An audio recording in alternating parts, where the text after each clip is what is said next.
Sonic 4 Episode 1 is the sequel to the Genesis games. This title harkens back to the Sonic's platforming 2D adventure games. And I have to say that I like the idea behind it, and overall it's a good game, but it's far from perfect. The story is about Dr. Eggman turning animals into robots to kill Sonic. Why, might you ask? I have no idea. You would think it would be more complicated to turn a rabbit into a robot than just to make an attacking robot. And why are these animals even attacking Sonic? He didn't do anything to them other than wanting to free them from their situation. You know, they should really be attacking Dr. Eggman. He's the in this situation. The graphics actually look pretty good. They do a great job of replicating the look of the 2D Genesis games while improving on them. Now, the level designs don't change from what you may have played in the other games. I wish the designers at least tried to come up with something new for these worlds. The moments of originality in this title are very few and far between. In this game, the levels consist of a jungle, casino, mechanical, and water level.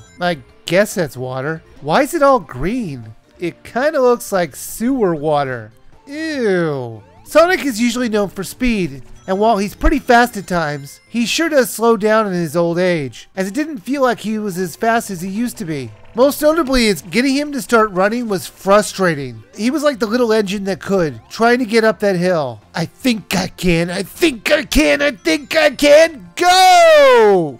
Now you can do a spin dash to quickly get him up to speed. Sonic also has an attack that will let him lunge towards an enemy when you push a button while jumping. The problem with this move is when you're doing the jumping stages. When you start to jump, you have the tendency to want to do a double jump, but instead of jumping upwards, you get thrusted forwards. I had to try and resist the urge to do a double jump, and that wasn't easy. Also, the physics and momentum really seem to be lacking in this one. I remember in the previous games that if you kept running, Sonic would quickly go through the levels so fast the camera might not even keep up.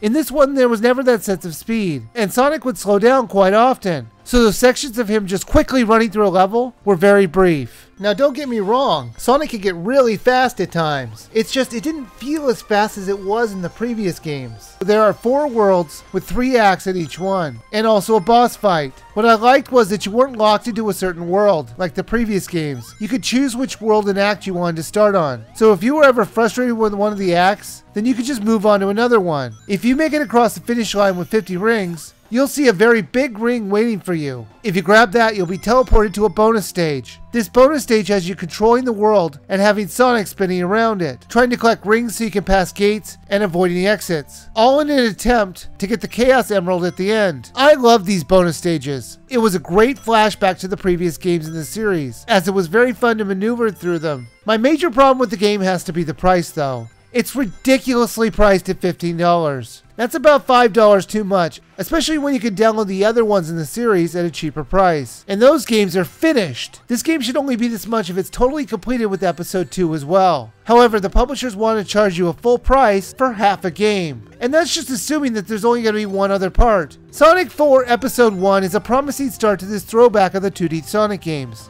It wasn't bad, but it wasn't anything new. The graphics looked great and the level design was also nice. The problem is the controls needed some work. However, like I said, the real problem is the price. At $15, I think that is way too much to ask for this half of a game. I think if it ever comes down to like $10, then yes, it is worth it.